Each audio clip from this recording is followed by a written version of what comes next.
Amén, Señor, bendito Dios. No hay otro nombre dado a los hombres en quien podamos ser salvos, Señor, sino solamente en el nombre maravilloso, hermoso de Jesucristo.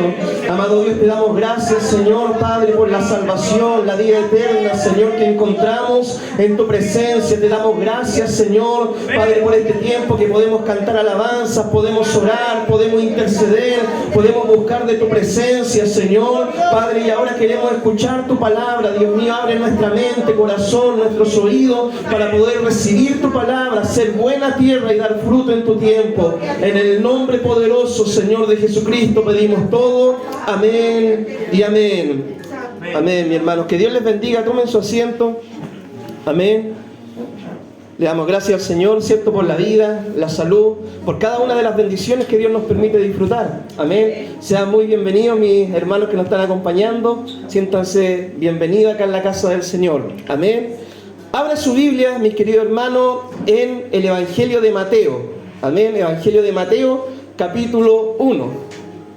Evangelio de Mateo, capítulo 1. Hoy día vamos a hablar sobre el nacimiento de Cristo, la genealogía de Cristo. Amén. Cuando me toque predicar a mí, voy a empezar a predicar sobre el Evangelio de Mateo. Así que, como siempre, empezamos por el principio, por el capítulo 1, ¿cierto? Y vamos a ir estudiando este Evangelio. Ya pudimos ver en una oportunidad pasada el Evangelio de Marcos. Ahora vamos a estudiar el Evangelio de Mateo. Ahí sentadito como está, le vamos dando lectura y vamos exhortando la palabra. Dice así: Libro de la genealogía de Jesucristo, hijo de David, hijo de Abraham. Abraham engendró a Isaac, Isaac a Jacob, y Jacob a Judá y sus hermanos. Judá engendró de Tamar a Fares y a Sara, Fares a Esrón y Esrón a Aram. Aram engendró a Aminadab a Naasón y Naasón a Salmón. Salmón engendró de Rahab a Boz, Boz engendró de Ruth a Obed y Obed a Isaí.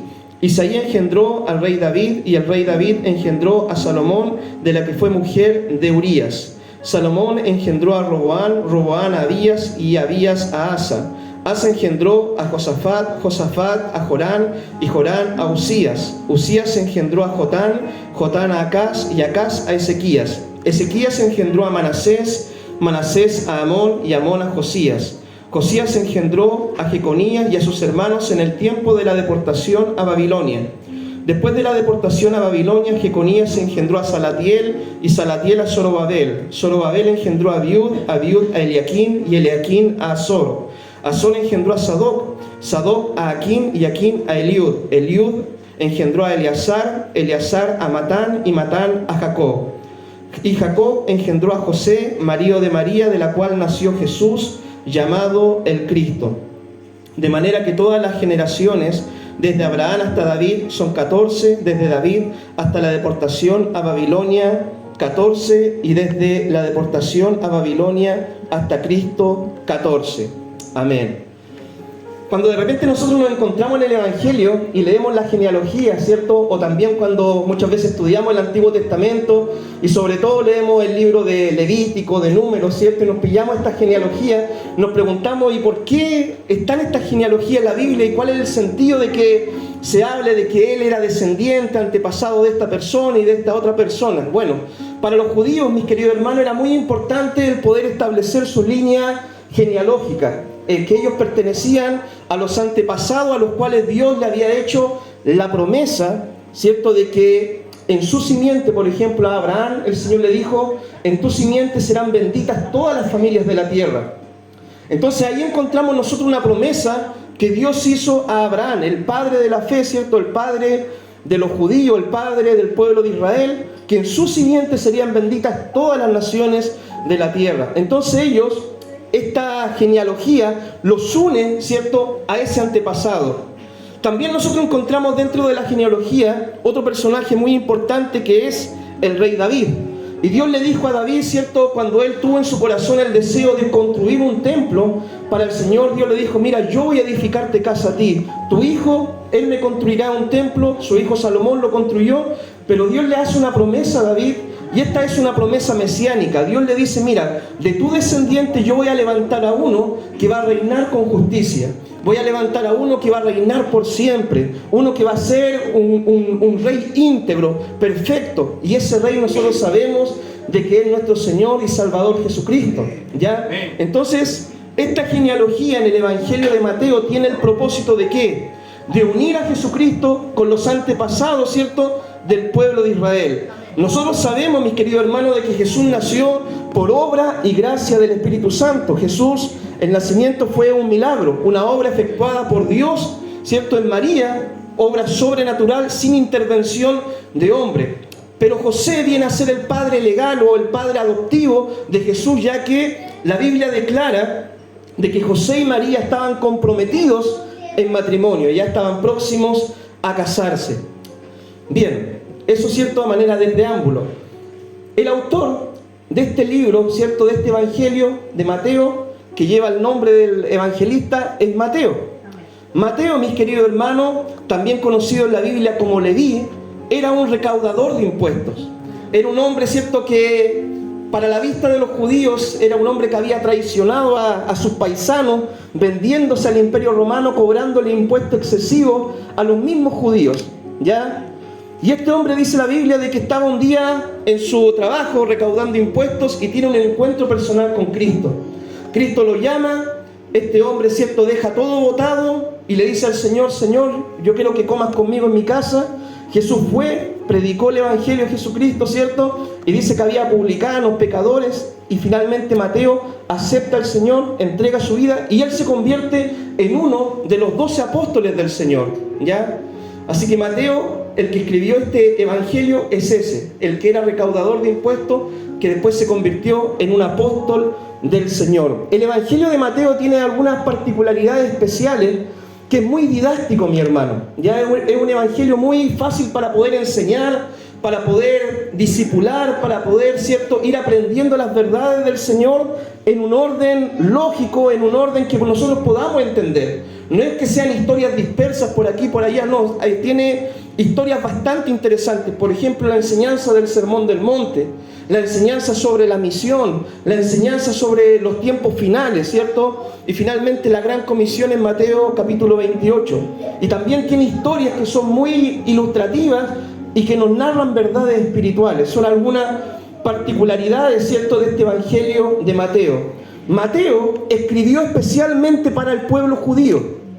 Cuando nosotros vemos los evangelios, cada evangelio tiene una particularidad. Y por ejemplo, Mateo, su audiencia eran los judíos. El Evangelio de Marcos es un evangelio muy rápido, ¿ya? Y Marcos, por ejemplo, su audiencia eran los romanos. Los romanos no se caracterizaban por ser personas muy filosóficas, ni que de pensamientos muy elevados, ¿cierto?, sino que eran personas de acción. Y por eso el Evangelio de Marcos es un evangelio muy rápido. Cuando nosotros vemos, por ejemplo, el Evangelio de Lucas, el Evangelio de Lucas fue escrito por un gentil. Lucas era gentil y su audiencia era toda la humanidad, era todos los hombres, ¿ya? Él no escribió ni para los judíos ni gentiles, él escribió para todos. Y es por eso que, por ejemplo, en el Evangelio de Lucas, que también hay una genealogía, ¿ya? Esta genealogía Lucas la lleva más allá de Abraham o más allá de David, sino que la une hasta Adán mismo, ¿cierto? Y hasta Dios mismo. Son algunas particularidades, ¿cierto?, de los evangelios. El Evangelio de Juan, un evangelio teológico, ya que nos habla y nos muestra la divinidad de Jesucristo, ya quién era Cristo, qué es lo que hizo, cómo se encarnó, cómo vino a esta tierra. Ya en el principio era el verbo era con Dios, el verbo era Dios y este verbo fue hecho carne, ¿cierto? Entonces, cada evangelio tiene una particularidad. Los tres primeros evangelios, mis queridos hermanos, Mateo, Marcos y Lucas, se conocen como los evangelios sinópticos, ¿ya? Porque ¿qué es lo que es una sinopsis? Una sinopsis es cuando usted, por ejemplo, quiere ver una película y le presentan todo el fin, ¿cierto?, en diferentes escenas, de principio a fin, y usted se hace como un panorama general de qué es lo que va a tratar la película, ¿ya? Y este evangelio, ¿cierto?, evangelio de Mateo, Marcos y Lucas, son evangelios sinópticos porque nos presentan la vida, un panorama general de la vida de Cristo desde su nacimiento, ¿cierto?, su ministerio, su muerte, su resurrección y su ascensión a los cielos, ¿ya? Estos tres evangelios muestran esa historia vista en general, en conjunto, de forma panorámica, ¿ya? Mateo presenta a Jesús como el Mesías prometido, ya como el Mesías prometido, el Mesías esperado. Porque como la audiencia de Mateo son los judíos, y los judíos estaban esperando a su Mesías, entonces Mateo toma la vida de Cristo y une muchas profecías del Antiguo Testamento en cumplimiento a la vida de Cristo, ¿ya? Por ejemplo, en esta misma genealogía que nosotros acabamos de leer, une a Jesucristo, ¿cierto?, con los antepasados de los judíos, ¿ya? Ellos esperaban un Mesías, y el Mesías no podía venir de cualquier parte, sino que tenía que ser, ¿cierto?, un israelita, un judío, que tenía que ser de la familia de David, ¿cierto?, y tenía que cumplir ciertas profecías específicas. Y acá Mateo empieza su evangelio, ¿cierto?, ya, por así decirlo, mostrando que Cristo cumplió la primera profecía que todo judío debería esperar de su Mesías. ¿Cuál es el contexto, mis queridos hermanos, en el cual se escribe este evangelio?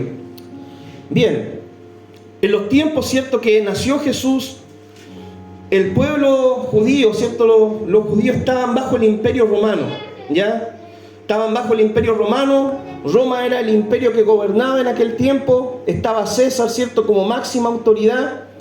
Y los judíos vivían, ¿cierto?, en su región, pero vivían muchas veces oprimidos por los romanos, por los impuestos, por las injusticias que se cometían contra ellos, y muchas situaciones. Esta era la situación histórica o contexto histórico en el cual nace Cristo, ¿cierto?, bajo el imperio romano.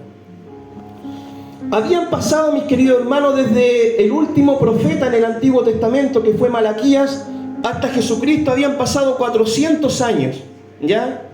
Y esos años se le conoce como el periodo de silencio, donde Dios por 400 años no dio una palabra profética.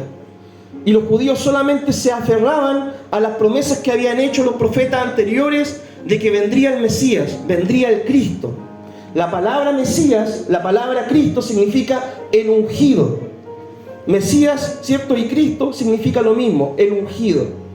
Cristo en griego, Mesías es en hebreo. ¿Y qué significa la palabra ungido?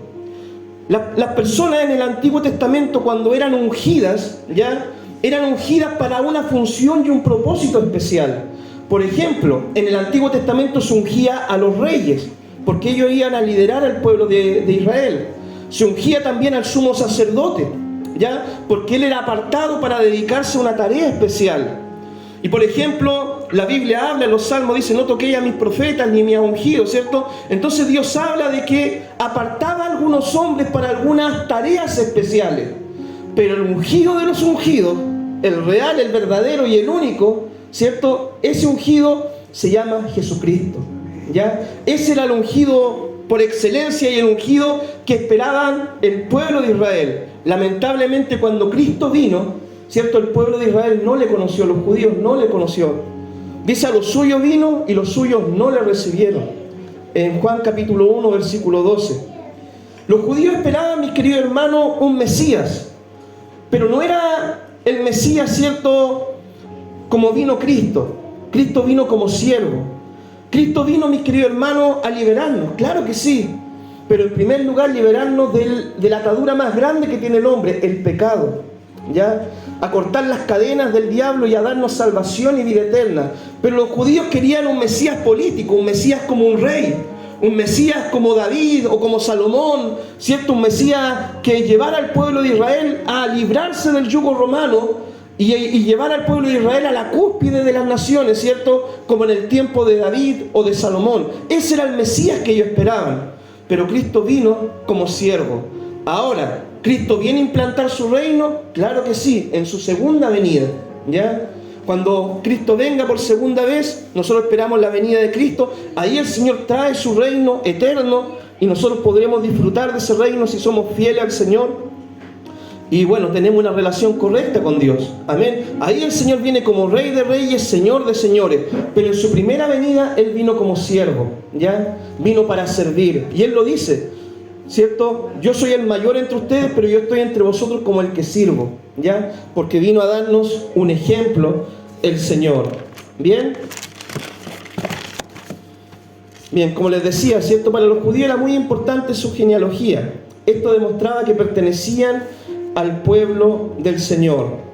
Cuando nosotros analizamos, mis queridos hermanos, dentro de los antepasados de Jesús, nosotros encontramos personajes bastante interesantes, ¿ya? Por ejemplo, encontramos héroes de la fe, como fue Abraham, ¿cierto?, el padre de la fe. Encontramos, por ejemplo, a David, que fue un rey conforme al corazón del Señor a pesar de sus errores. Encontramos ciertos personajes como Jacob, que luchó con el ángel, otro héroe de la fe, ¿cierto?, para poder tener la bendición. Encontramos personajes, ¿cierto?, gentiles, como Ruth, ¿cierto?, que ella, por amor a su suegra Noemí, dejó sus dioses, dejó su familia, su parentela, su tierra, y decidió poner su fe en el Dios de Israel.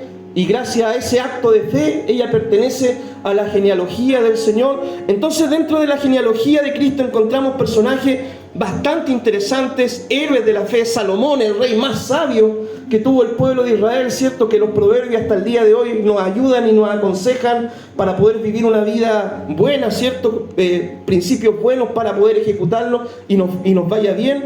Pero también dentro de la genealogía de Cristo, de los antepasados del Señor, encontramos personajes que no eran héroes de la fe, sino que eran personajes hasta quizás podríamos decir de mal testimonio o de reputación dudosa, ¿ya?, o de mala reputación literalmente. Por ejemplo, dentro de los antepasados nosotros encontramos a Tamar, que Tamar, ¿cierto?, vino a ser parte de esta genealogía porque, bueno, ella hizo un ardid, ¿cierto?, y pudo entablar una relación con Judá, y de ahí nace, ¿cierto?, un descendiente de Cristo, pero de una forma muy dudosa y muy pecaminosa, ¿ya? Encontramos también dentro de estos personajes, ¿cierto?, a Rahab, ¿cierto?, que dice la Biblia de que era una mujer gentil que practicaba la prostitución, y que cuando los espías llegaron para conquistar, ¿cierto?, la tierra de Canaán, ellos fueron a esa casa y ella le dijo: tengan misericordia de mí, yo voy a protegerlos, los voy a librar de las manos del rey, pero con tal que ustedes me salven la vida. Ella puso su fe en el Señor, a pesar de su pasado que ella tenía, cuestionable, ¿cierto? Y bueno, finalmente ella pertenece al pueblo de Dios, se casa, ¿cierto?, con un judío, y finalmente de esa misma familia, ¿cierto?, viene después el rey David, y nosotros sabemos más adelante que viene la generación, ¿cierto?, de aquellos antepasados del Señor. Lo importante acá, mis queridos hermanos, es que cada uno de nosotros cumplimos un plan y un propósito dentro del plan del Señor, dentro de la historia de Dios. Y está en nosotros el día de hoy si queremos ser parte de los héroes del Señor, o queremos ser parte de los villanos del Señor, o queremos ser parte de aquellos que cuando tuvimos un encuentro con Dios, Dios cambió nuestra vida y nos dio una nueva identidad.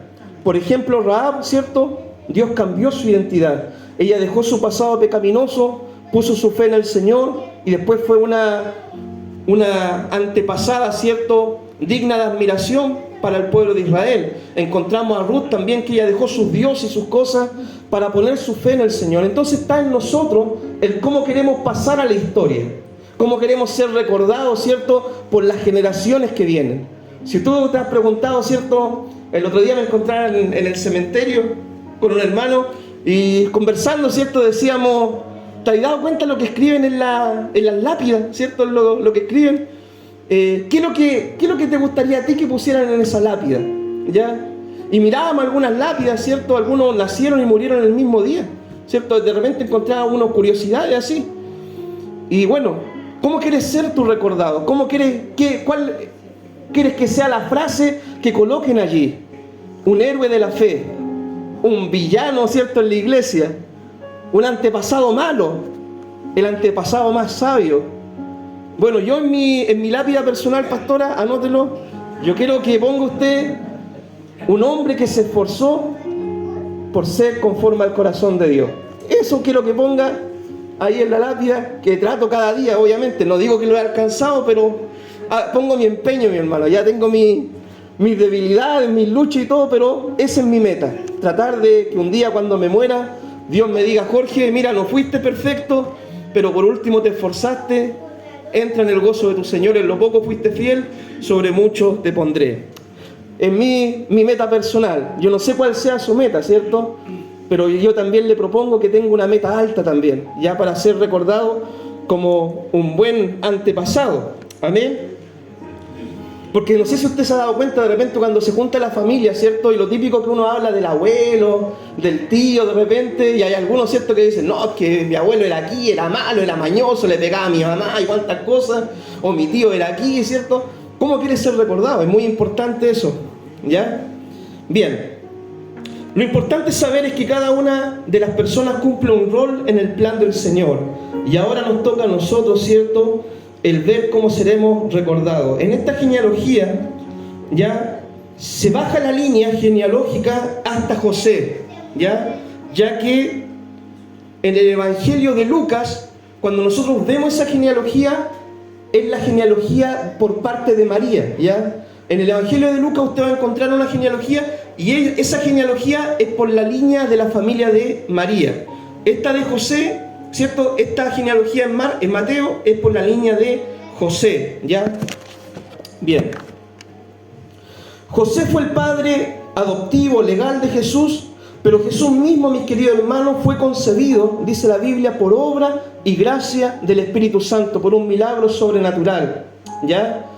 Esta es una de las doctrinas fundamentales de la fe, mis queridos hermanos. De repente nosotros podemos pensar diferente, ¿cierto?, en algunas situaciones, en algunas cosas, y eso quizás no arma mayor revuelo, ¿ya?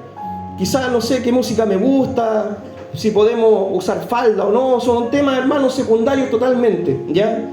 Pero hay doctrinas que son fundamentales, y el nacimiento virginal de Cristo, milagroso del Señor, es una de las doctrinas fundamentales, como también lo es la resurrección, la ascensión, la segunda venida de Cristo. Son doctrinas fundamentales en las cuales no puede haber término medio, ¿ya? O las creemos y somos parte, ¿cierto?, de aquellos que conservamos la verdadera fe en el Señor, o desechamos esas doctrinas históricas, ¿cierto?, que ha creído la Iglesia, y pertenecemos al grupo de aquellos que se desvían, ¿cierto?, de los caminos del Señor. Hoy en día ha avanzado el conocimiento, ha avanzado la ciencia, y mucha gente piensa, ¿cierto?, al mirar la Biblia, de que es un libro lleno de mitos, lleno de historias ficticias y de cuantas cosas, ¿ya? Hay gente que, por ejemplo, cuando lee la Biblia no cree que existió Adán y Eva. Hay gente que cuando mira este relato, ¿cierto?, del nacimiento de Cristo, dice, eso es imposible. Uno sabe de que los hijos nacen cuando se junta la mamá con el papá, ¿cierto? O bien de otra forma, con un tercero, pero así nacen los hijos. Y cuando leen esto dice, eso es totalmente imposible.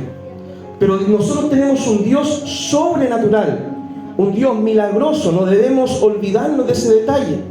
Y la vida de Cristo, mi hermano, siempre fue sobrenatural y está escrita y narrada de una forma sobrenatural. Todo lo que Cristo hizo desde su nacimiento, su ministerio, su resurrección, su segunda venida, todo es sobrenatural, ¿ya? Es decir, supera, ¿cierto?, nuestro conocimiento natural o nuestra forma de ver la vida de forma natural. Tenemos un Dios milagroso, ¿ya? Grande es el Señor, portentoso en milagro. Entonces, el nacimiento de Cristo fue un milagro, ¿ya?, efectuado por el Espíritu Santo. Miremos lo que dice el versículo 18, ¿ya? El nacimiento de Jesucristo fue así. Estando desposada María con su madre con José, antes que se juntasen, se halló que había concebido del Espíritu Santo. José, su marido, como era justo, no quería infamarla y quiso dejarla secretamente. Y pensando él en esto, he aquí un ángel del Señor le apareció en sueño y le dijo: José, hijo de David, no temas recibir a María tu mujer, porque lo que en ella es engendrado del Espíritu Santo es, y dará a luz un hijo, y llamará su nombre Jesús, porque él salvará a su pueblo de sus pecados. Todo esto aconteció para que se cumpliese lo dicho por el Señor por medio del profeta, cuando dijo: He aquí una virgen concebirá y dará a luz un hijo, y llamará su nombre Manuel, que traducido es Dios con nosotros. Y despertando José del sueño, hizo como el ángel del Señor le había mandado, y recibió a su mujer, pero no la conoció hasta que dio a luz a su hijo primogénito, y le puso por nombre Jesús.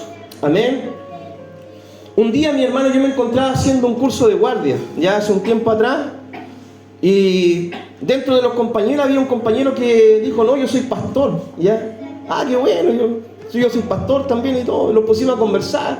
No, me dijo, yo tengo como 3 títulos en teología. Ah, qué bueno, le dije yo también estudié teología, estoy sacando una licenciatura, le dije yo. Y empezamos a conversar, pues. Estábamos todos bien, mi hermano, hasta cuando él de repente empezó a compartir enseñanzas, ¿cierto? O doctrinas que no iban de acuerdo a la palabra, ¿ya? Que el infierno no es real, ¿ya? Que no sé, que los milagros, ¿cierto? Están escritos, pero en realidad quizás no ocurrieron, ¿ya? Y de repente yo le dije, pero mira, para ti, ¿quién es Jesús? No, Jesús es un hombre. Y me lo dijo, hermano, literalmente, Jesús es un hombre. Pastor evangélico, ¿ya? Pastor evangélico, con 2 o 3, me dijo que tenía bachiller en teología. Yo le dije, ¿cómo Jesús va a ser un hombre, hermano? Le dije yo, mira, lo que has creído tú, que has estudiado teología, Jesús es Dios, hermano, Dios hecho carne, Juan 1:1. No, pero es que hay otros escritos también, y ahí empezó, ¿cierto?, a devariar, ¿cierto? Se emborrachó con la teología y empezó a devariar y empezó a cuestionar, hermano, enseñanzas fundamentales de la fe. Yo le dije, ya, ¿y cómo nació Jesús para ti? No, obviamente José con María tuvieron relación antes de casarse y de eso nació Cristo.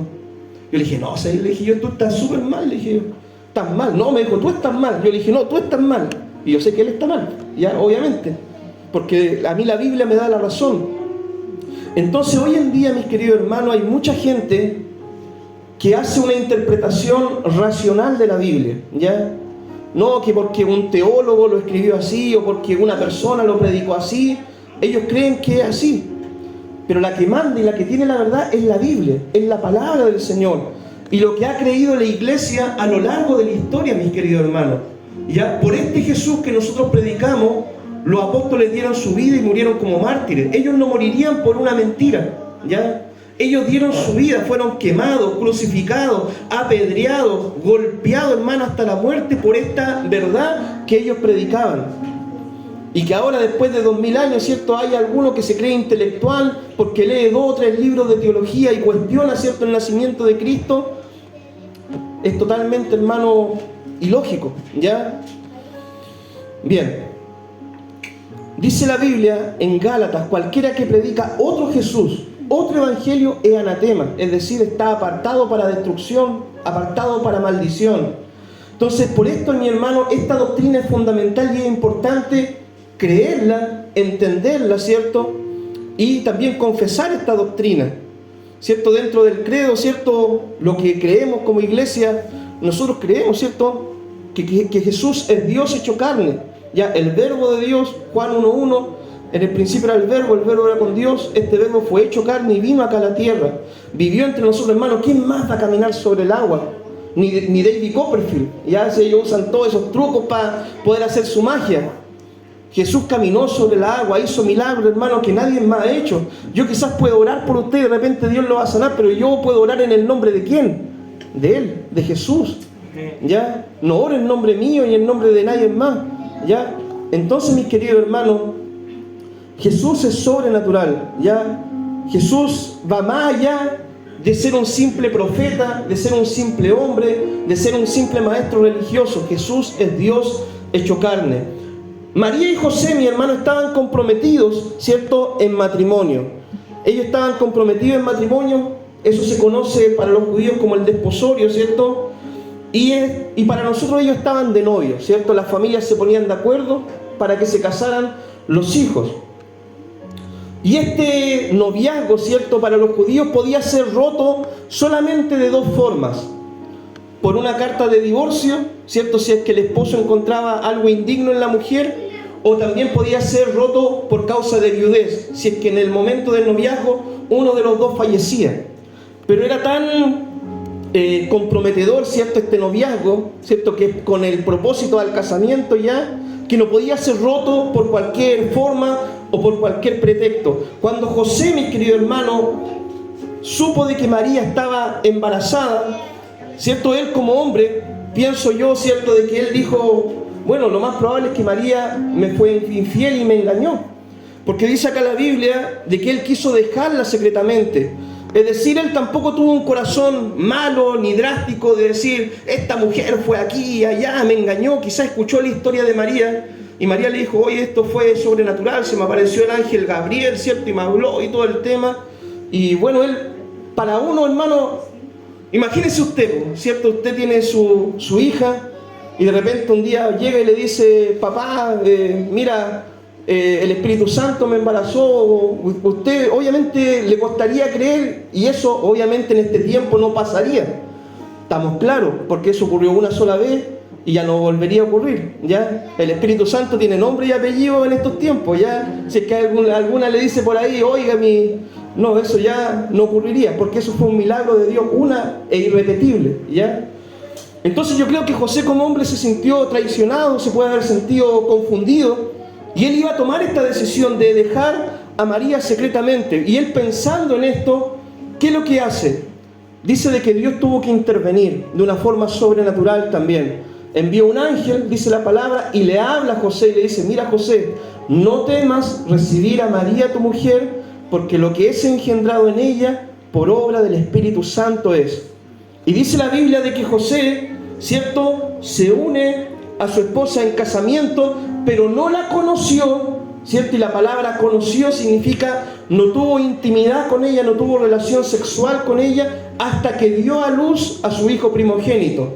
Es decir, José respetó a María, ¿cierto?, todo el tiempo de su embarazo, del embarazo de Cristo, pero obviamente, después, ¿cierto?, que nació Jesús, él tuvo una vida normal con María, ¿ya? Acá nosotros nos diferenciamos de lo que cree la Iglesia Católica, que para la Iglesia Católica dice ellos de que María murió en virginidad perpetua, ¿ya? Que ella después con José nunca más tuvieron intimidad y nada de eso, y muchos textos de la palabra donde la Biblia habla claramente y nombra a los hermanos y hermanas del Señor, dice la palabra, ¿cierto? Por ejemplo, alguno de los hermanos se llamaba José, ¿cierto? Se llamaba Judas, Simón, ya, algunos de los hermanos que nombra la palabra de Jesús, y dice, y sus hermanas también, cuando Cristo predica en Nazaret, dice que se asombran, dice, no es este el hijo del carpintero, no están con nosotros su hermano, su hermana, ¿cierto? Y en otra oportunidad, cuando van a buscar al Señor donde está enseñando, le dice, tu madre y tus hermanos te buscan. Bueno, los católicos eso lo interpretan de que los hermanos, ¿cierto?, se refería a los discípulos, y ahí hacen una eisegesis, ¿cierto?, una distorsión de la palabra tremenda para justificar algo, mi hermano, que la Biblia lo presenta claramente. Jesús nació sobrenaturalmente. Después José con María tuvieron una vida normal como matrimonio, ¿ya? Bien. José, hermano, decidió hacer lo correcto. Decidió obedecer a Dios. Aunque esto podría, ¿cierto?, generar críticas hacia su persona, cuestionamientos quizás, o de alguna forma, ¿cierto?, alguien podría decirle, enrostrarle esto. Él decidió obedecer a Dios, porque es mejor obedecer a Dios que al hombre, ¿ya? José no conoció, ¿cierto?, a María hasta que dio a luz a Jesús. Luego José con María hicieron su vida de matrimonio normal, tuvieron hijos e hijas, y esto lo dice la palabra. Lea el Evangelio, usted se va a dar cuenta de eso. La Biblia habla poco sobre José, ¿ya? Por ejemplo, nosotros encontramos que se nombra José al inicio del nacimiento de Cristo, y después cuando Jesús tenía 12 años, ¿ya? Cuando estaba en el templo, José tenía la costumbre de ir, ¿cierto?, con su familia a adorar al templo, ¿cierto?, una vez al año, y ahí se nombra a Jesús cuando Jesús se escapa, ¿cierto?, de sus padres, y después lo encuentran unos días después, y José le dice, hijo, ¿dónde estaba? No, en los negocios de mi padre me convenía estar, ¿cierto?, hablando de Dios el Padre. Y bueno, ahí se nombra también a José. Pero José, como padre judío, ¿cierto?, le enseñó a su hijo primogénito, esto lo hace todo judío, su oficio. José era carpintero. Entonces le enseñó a Jesús el oficio de carpintería, y por eso a Jesús se le conoce como el hijo de José, el carpintero. El trabajo de carpintería podían dedicarse a construir casas, muebles o también barcos en ese tiempo, ¿ya? También Jesús debe haber sido educado, ¿cierto?, en la enseñanza judía desde muy temprano. Los papás judíos, lo que hablaba el hermano Jonathan, tienen una particularidad especial, que ellos transmiten su fe a sus descendientes. Ellos toman a su hijo y le enseñan la palabra, y eso es algo que nosotros debemos hacer: discipular a nuestros hijos en nuestra casa, en nuestro hogar, darnos un tiempo para hablarle la palabra a nuestros hijos, ¿ya? Aquellos que tienen hijos. Bien, entonces después de estos nombramientos de José, José no se nombra más en la palabra del Señor, ¿ya? Bien, como les decía, mis queridos hermanos, este nacimiento de Cristo fue sobrenatural. Y el ángel, mi hermano, cuando le dice a José qué nombre debía tener el niño, le dice, se debe llamar Jesús. ¿Qué significa Jesús? El Señor salva, ¿cierto? El Señor es el Salvador. Eso significa el nombre Jesús. Y mis queridos hermanos, Dios se hizo carne, ¿cierto?, en la persona de Cristo, con el único propósito de darnos salvación y vida eterna. Lo demás, mis queridos hermanos, es totalmente secundario. Dios no vino a este mundo para darte una mejor casa. Dios no vino a este mundo para darte un mejor auto. Dios no vino a este mundo, mis queridos hermanos, a regalarte un mejor sueldo o promoverte un mejor trabajo. Dios vino a este mundo con el principal propósito de salvar tu vida. Dice la palabra del Señor de que nosotros estábamos destituidos de la gloria del Señor. Estábamos enemistados con Dios. Nuestros pecados habían causado separación entre Dios y nosotros. Había una brecha. Estábamos destinados a la condenación, al infierno. Estábamos destituidos de esa gloria. Pero Cristo vino, ¿cierto?, a darnos salvación y vida eterna. Él es el Salvador. Y no hay otro nombre bajo el cielo en quien podamos ser salvos. Solamente en el nombre de Jesucristo. No hay otro camino. No hay otro medio, no hay otra alternativa. Solamente en Jesús hay salvación. Acá no existe que todos los caminos me llevan a Roma. Acá no existe de que todos los dioses, ¿cierto?, son iguales. Hay un Dios, hay un Señor, hay un Salvador, y ese es nuestro Señor Jesucristo. Hay un Padre, hay un Dios, y solamente en Él hay salvación. El camino del Evangelio, mi hermano, es exclusivo. Nadie, ni un otro profeta, ni nadie más se ha atrevido a decir, solamente en mí hay salvación. Y Cristo lo dijo. No hay otro nombre en quien puedan ser salvos. No hay otro camino para llegar al Padre, si no es solamente por medio de mí, dijo Jesús, y del sacrificio que Él hizo allí en la cruz. El mayor problema, mis queridos hermanos, que tenemos nosotros como hombres, es nuestro pecado.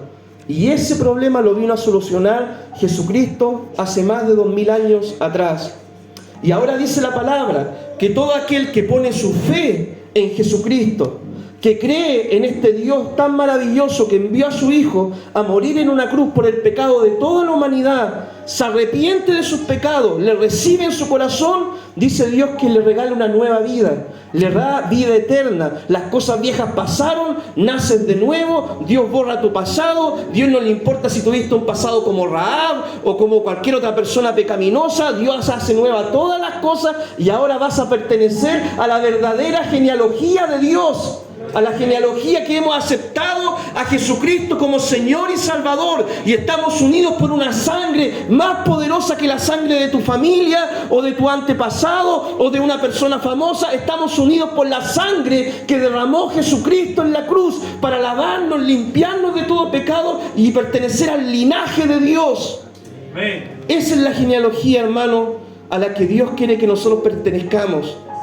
Si usted aún, mis queridos hermanos, no ha aceptado a Jesucristo en su corazón, o quizás se ha alejado del Señor, o si quizás está dudando, ¿cierto?, de su salvación, su relación personal con el Señor, hoy es tiempo de ponerse a cuentas con Dios y decirle: yo quiero pertenecer a la familia de Dios, yo quiero pertenecer a la genealogía de Cristo, al linaje de Cristo, a esa sangre que nos limpia de todo pecado y me hace hijo de Dios.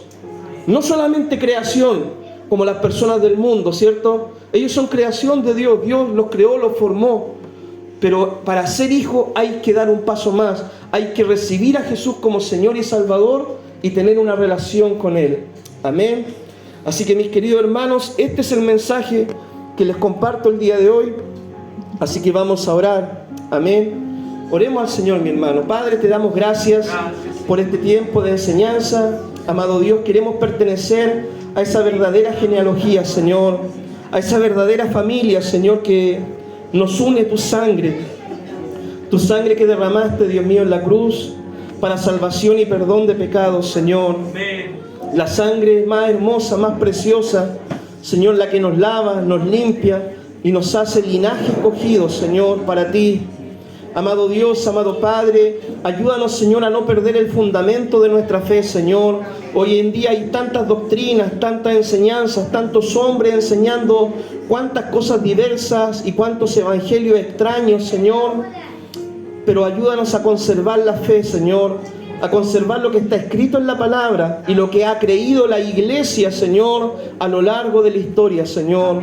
Amado Dios, que el mundo se modernice, aunque aparezcan nuevas teologías en este tiempo, Señor, con personas quizás muy intelectuales, ayúdanos, Señor, a siempre tener en cuenta de que tu palabra es la que tiene la verdad, Señor. Tu palabra es la verdad, Dios mío, Señor.